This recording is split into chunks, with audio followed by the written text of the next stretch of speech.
Europe 1. La France bouge, la saga. En 1958, l'État décide de faire du quartier de la Défense un quartier d'affaires.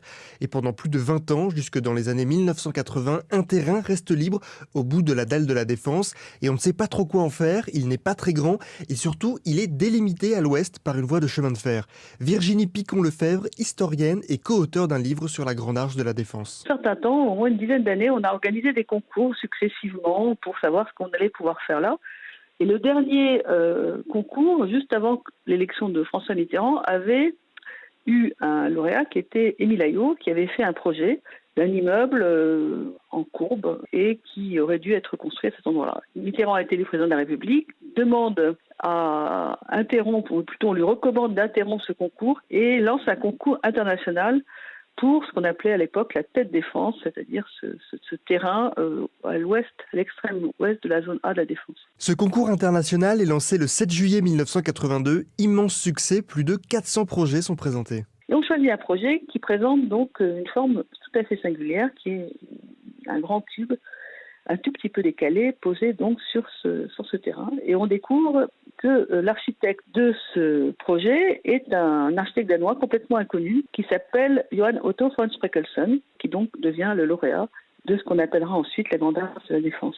Voilà pour la structure, mais que faire à l'intérieur ? Le projet initial prévoit un carrefour international de la communication, une sorte de grande bibliothèque, un lieu de réseau, de partage, une idée utopique, floue et pas très concrète. Quand Jacques Chirac devient Premier ministre en 1986, il décide d'en faire quelque chose de plus simple, un immeuble de bureau. On décide que une des deux pattes de l'arche, celle qui est située donc quand on regarde vers l'ouest, celle qui est située au sud, sera affectée au ministère de l'Équipement qui devrait en fait quitter ses bureaux qui étaient situés à Paris.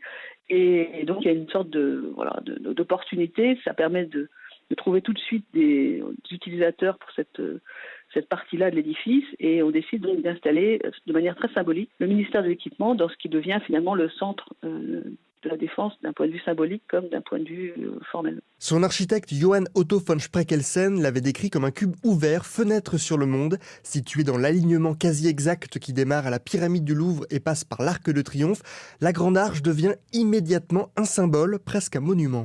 En fait, la Grande Arche de la Défense, elle est à la fois un projet très conservateur, un projet presque d'Arc de Triomphe, un troisième arche sur cet axe, et en même temps un projet beaucoup plus novateur, puisque c'est pas vraiment une arche, c'est un cube évidé qui est posé sur l'axe. En même temps, il est un peu décalé et qui, contrairement aux autres, a cette espèce d'emmarchement très majestueux. Un cube évidé donc, dont le poids équivaut tout de même à 4 tours Eiffel. Longtemps fermés au public, les derniers étages sont aujourd'hui ouverts. Les visiteurs peuvent se promener sur une terrasse perchée à 110 mètres de haut, avec une vue imprenable sur Paris. Et voilà, on en sait plus sur cette Grande Arche de la Défense qui est donc située dans ce quartier de la Défense, le plus grand quartier d'affaires en Europe. Merci Quentin Payet.